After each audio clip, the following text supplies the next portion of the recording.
We're going to do a little spotlight into green roof policy, talking about the possibilities. First, we'll give a little background on green roofs. I'm here on the invitation from Green Roofs for Healthy Cities. I'm representing them, which is a North American member-based nonprofit group established in 1999 with over 600 members in North America with 175 corporations as part of that memberships as well. And this is the mission that we work with, to increase the awareness of the economic, social, and environmental benefits of green roofs, green walls, and other forms of living architecture in North America through education, advocacy, professional development, and celebrations of excellence. And I'll talk here, and if you guys have any questions as we go through, I'm happy to take some questions. But again, we'll make it quick and make sure that we're next speaker in time. Why are we here? Basically, it's going to introduce you to Green Roofs for Healthy Cities and the industry that it supports. We're going to educate you all in this room about green roof technology and why there's an important green infrastructure element with green roofs. Explore why green roofs must be included in all regional and municipal stormwater management, low impact development, and green infrastructure plans. And develop a plan to implement a green roof policy by creating strategic partnerships and local coalitions.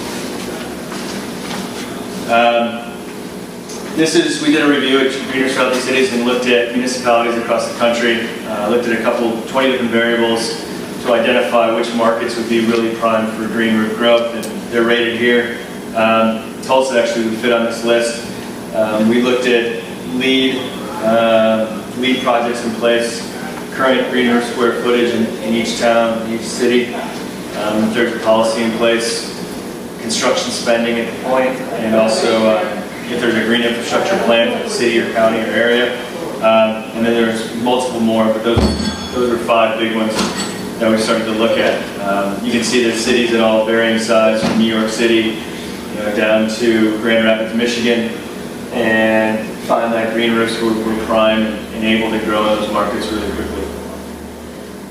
Who's got experience with green roofs in here? Anybody in the room? A few? Okay. We've got some basics, so we'll go over some really kind of basic green roof principles and the ideas of what is a green roof. Very quickly, a green roof is a multi-layered system that is installed above a watertight man-made structure. Basically, it's the idea that plants are growing on a space that's not typically in the ground. It can be containment from multiple different systems. It could be a planter. It could be the top of a parking garage. It could be multiple different things, and it also can be a grade or below grade. It just depends on how it's situated with the material below. It doesn't have straight flow to the groundwater. A basic buildup is here. There's many variations on this, but this is your basic layered system. Starting at the top, you have vegetation. You have a manufactured growing medium, which typically is not soil. It's typically 80 to 90% of expanded aggregates mixed with compost, sand, pine mulch, a lot of different other things that people would add to their own specific lens. And what that does is kind of maintains flow on a shorter space, and thinner profiles and tend to get a lot of compaction in a green roof, so you want to have something in there to hold structural stability. You have a drainage layer underneath that, and filter fabric. Filter fabric typically is on top of the drainage layer, so that it's always on top of the drainage layer, so it stays open and clear for water to flow. You have a root barrier, whether it's part of the waterproofing system or not. There's some sort of root barrier, so roots don't intrude into the waterproofing. And then you have a waterproofing membrane. Obviously, one of the most important parts of any green roof. You don't want to get anything wet. So, as in terms of the green roof, that's your basic setup. Not all green roofs are created the same and for the same purpose. So, if you're designing it or talking about designing a green roof, there's going to be different options for what you're doing based on your wanted outcomes, whether it's energy efficiency or stormwater containment, or just aesthetic beauty. So there's a lot of different things you can start looking at. Basic green roofs, the one most people think about, are extensive. Those are going to be less than 6 inches. Really lightweight. You can push up that 10 to 35 pounds, probably closer to 45 pounds a square foot.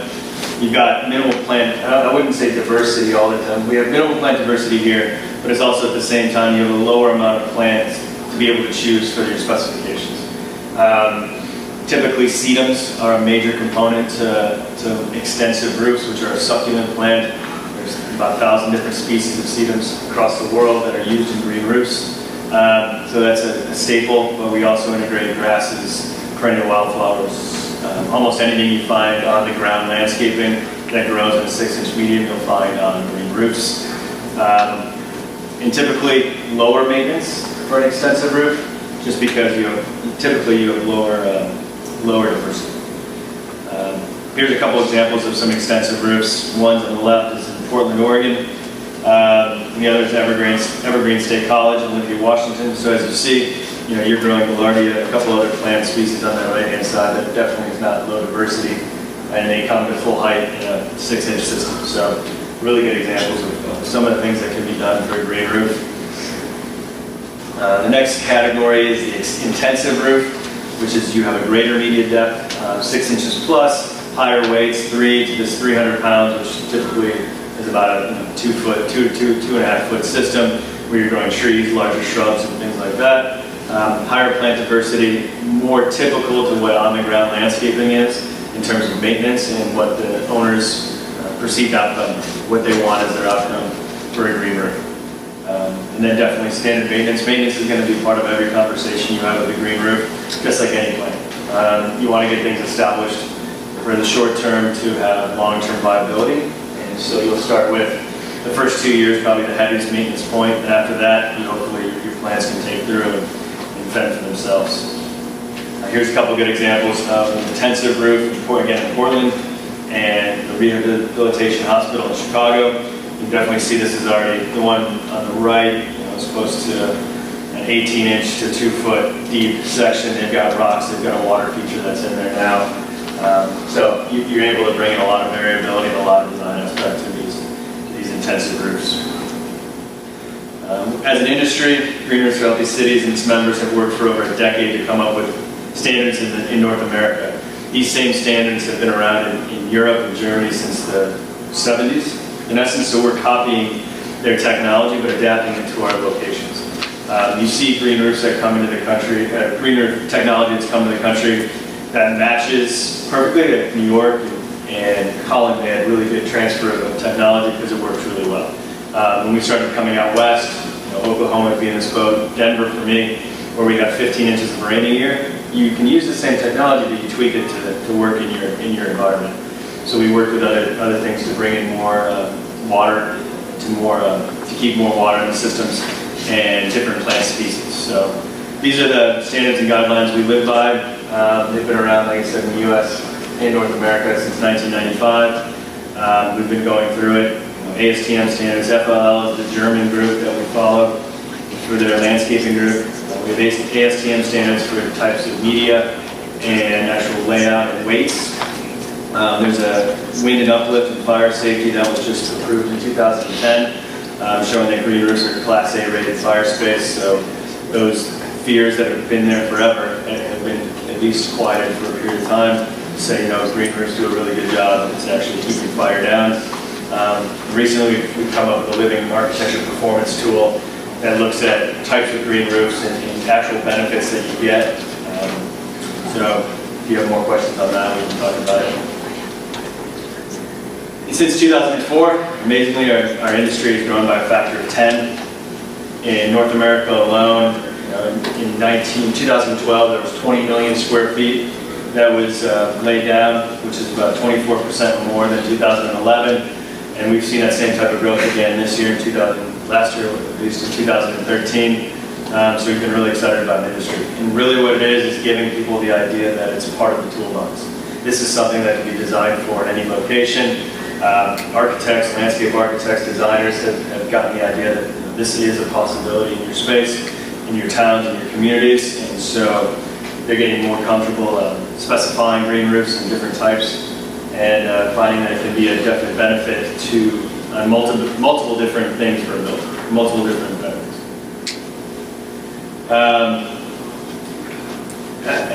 Adoption and education, widespread adoption by design teams, developers, and building owners. And there's at this point, Green Roofs for Healthy Cities has started a GRP program, which is a Green Roof Professional. There's over 600 trained and accredited green roof professionals in North America. And the idea behind that is just what we talked about before. It's getting that information out, having people with the knowledge of what green roofs are and what goes into a green roof. This isn't to per se that when they come out of this program, they're complete professionals at building a green roof. It's really a knowledge-based system of getting information out, and you hope that they, maybe you're an architect, a designer, or somewhere else in the community, so you know what goes into a green roof. So it's been a very successful program. EPA has recognized green roofs as a best management practice.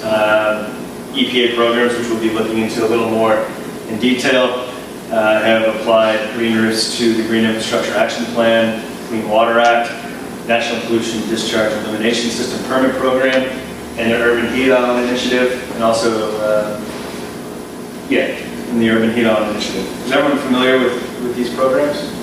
Good idea. I figured this group is right on. GSA did a big federal study on green roofs in 2011, and they installed green roofs all across the country. They have 24 green roofs right now in 13 cities. As the largest landowner, largest building owner in the U.S., they've taken on green roofs with a vengeance, which has been great for our industry. They did a report called Benefits and Challenges of Green Roofs on Public and Commercial Buildings, and they looked at kind of the hardcore benefits of why were they doing this in their buildings. And they looked at, okay, the waterproofing membrane in a green roof lasts 40 years. And that's what we're finding in our buildings. That's what we found historically, versus 17 and for a good waterproofing membrane on a conventional roof. Green roofs can reduce costs by providing savings related to stormwater runoff and all those impacts. Extensive green roofs provide 8 cents per square foot annual savings in stormwater fees. So it also allows you to downsize detention areas. Typically in Denver, where we have EPA has a 20,000 square foot green roof on their newish building, 2010. And what they were able to do is downsize their complete detention systems. Didn't have to bury down as deeply into the ground to put their detention tanks. And they also turn those areas into parking lots now that they charge money for. So really something that they're paying for is paying them back every year, and they get parking fees for people in the city of Denver. Green roofs is making a name itself in DC itself. People in our industry, this is a colleague of mine. She presented to the Commerce Director here, Penny Pritzker, EPA Administrator Gina McCarthy on green roof policy and benefits, and she was recently named to the President's Export Council. This is a really, obviously, exciting development for our industry. We've been able to kind of touch bases about green roofs and really push policy forward on that front. And that was all through Green Roofs Reality City's policy department. There's obviously a clear demand for solutions. The American Society of Civil Engineers gave the United States a D+ grade for its wastewater and stormwater systems in 2013. Obviously, there's a disconnect somewhere with our infrastructure. It's been set aside, kind of like the speaker talked about lunch. It's been set aside and looked at for too long. So what can we possibly do? Green infrastructure is another tool in that toolbox. Green roofs are another tool in that toolbox. Capital investment into our wastewater and stormwater infrastructure is estimated to total $298 billion in the next 20 years, which is just obviously an extreme amount of money. So where does that come from? Pipes comprise 75% of that total needs, just updating the existing infrastructure. That could be offset or reduced if green infrastructure was more popular and widely accepted as an option. When you start looking at bioswales, park space, city trees, something as simple as that, and green roofs. So you start looking for these examples in ways to run. We have a case study that we'll talk about. The city of Philadelphia took green infrastructure to a whole other level, realizing the money they were going to save with that process. Green roof policy has been adopted by many municipalities and regions. These groups recognize the many benefits that this technology can provide.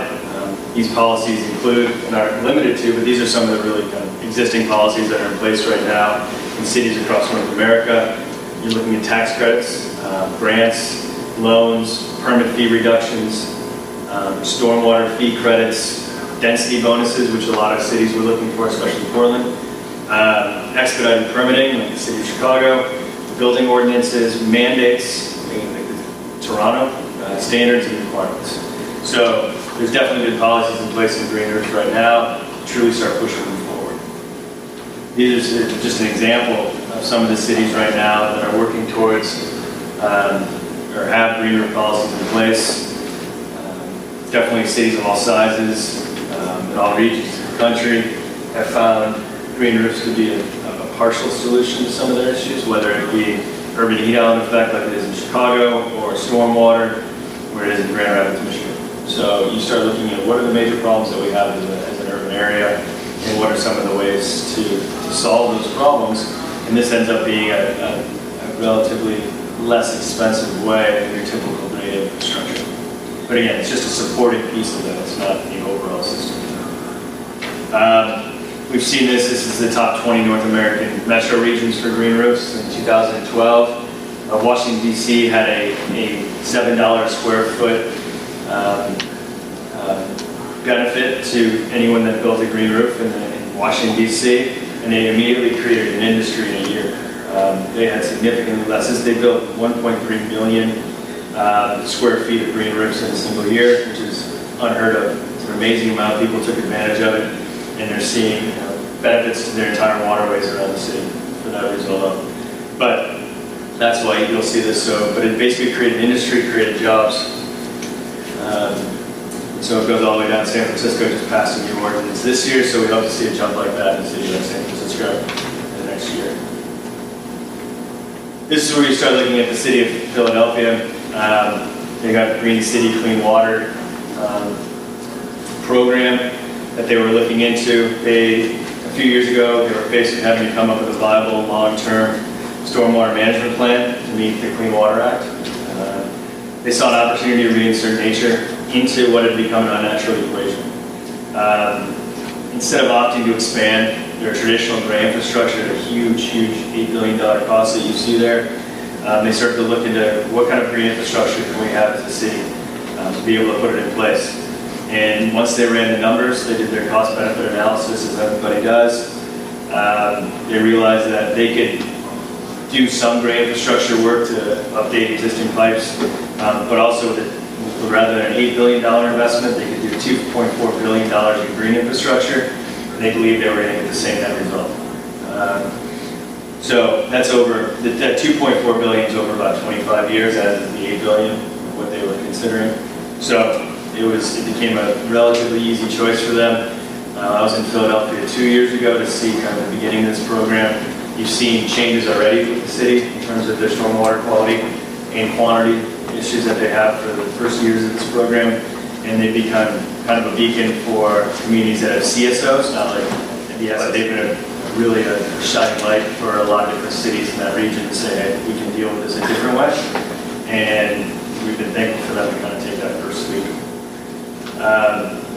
As the water department chair, Joanna Dunn, talked about, they talk about the green approach, could not work without a good traditional foundation. So there still needs to be that implementation of the gray infrastructure part of it, but pipes and sewers are the backbone of our system, but the green helps the gray do a much better job.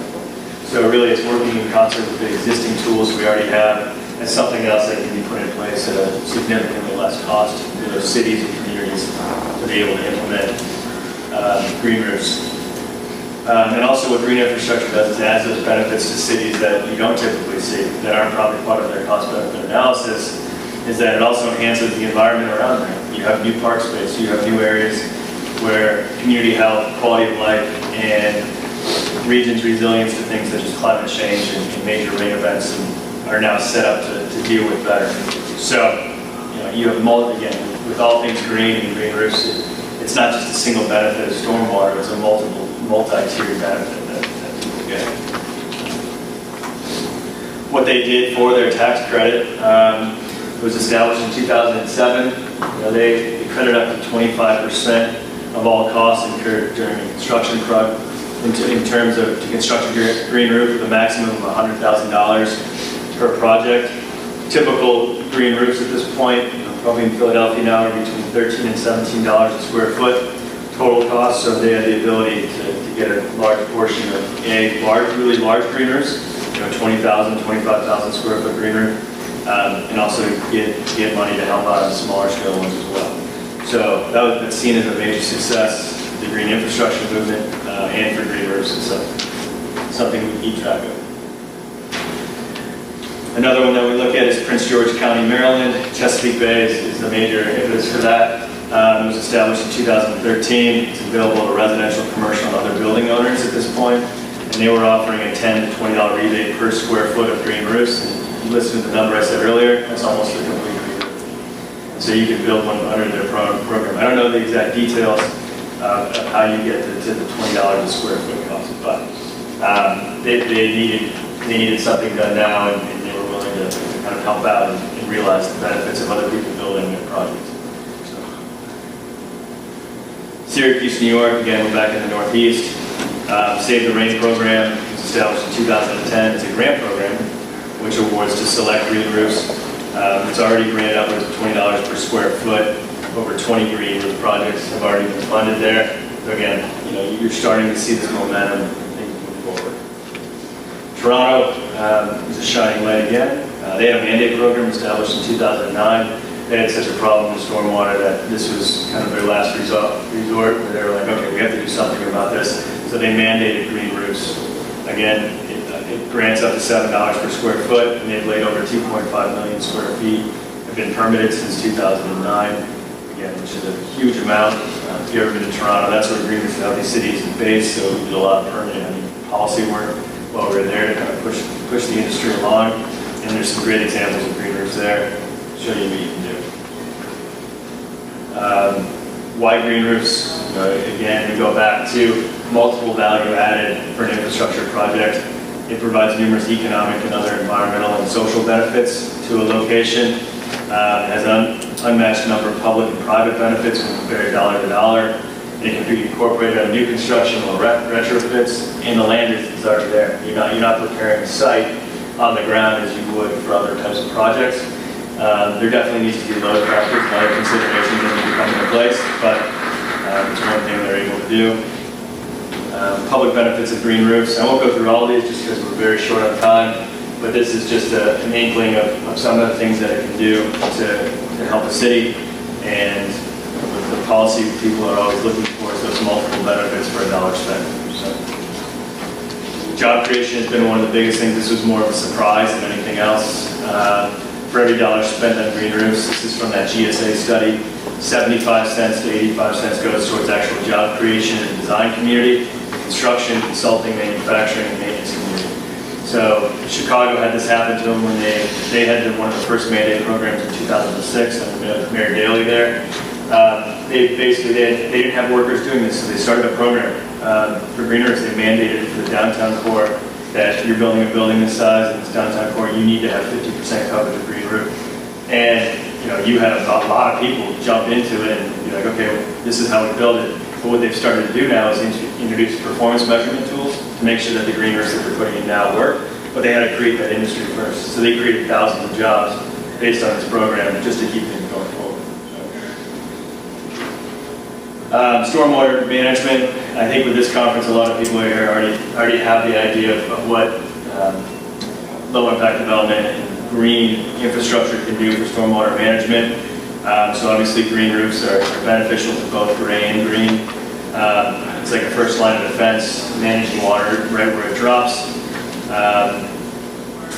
And what better than you take a look at this, and this is what you're looking at on this slide, rather than looking at a black roof from all those buildings around there, the building you're staying in, where your company is located, or anything else is part of it. It's a great part of an urban infill project. So urban heat-on effect is one of the other major players for why green roofs are in place. This is an infrared camera showing the heat difference on a green roof compared to a black roof. The heat on the green roof is typically ambient and showing here about 75 degrees Fahrenheit. On this black roof to the right, which is the control roof for this testing purposes, it shows at about 150 degrees. So think about energy use in those buildings. This is happening all across North America. You see City Hall in Chicago has the same type of study going on, and for a city there, you see the same type of issues. Privately, there's benefits in this place as well, starting with aesthetic improvements, energy savings, education, and all these other kind of benefits that are part of green roofs.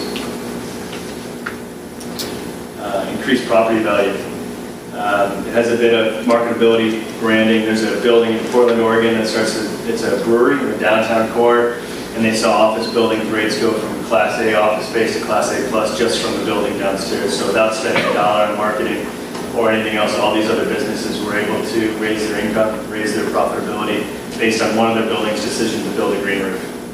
So that's where you start getting into this battle of public versus private benefits, and green roofs have the benefit on both sides of it. So that's why we keep continually pushing for public assistance in building green roofs, is because there's multiple different tiered benefits for everybody. Urban agriculture is kind of the newest thing across the country. You're seeing more and more of it. And green roofs have been a major player in that realm. Brooklyn Grange is I think it's almost a 30,000 square foot green roof that produces vegetables for Brooklyn. Restaurants grow vegetables up there. It's accessible to the public. And before, it was just a roof, funneling water down into the bay.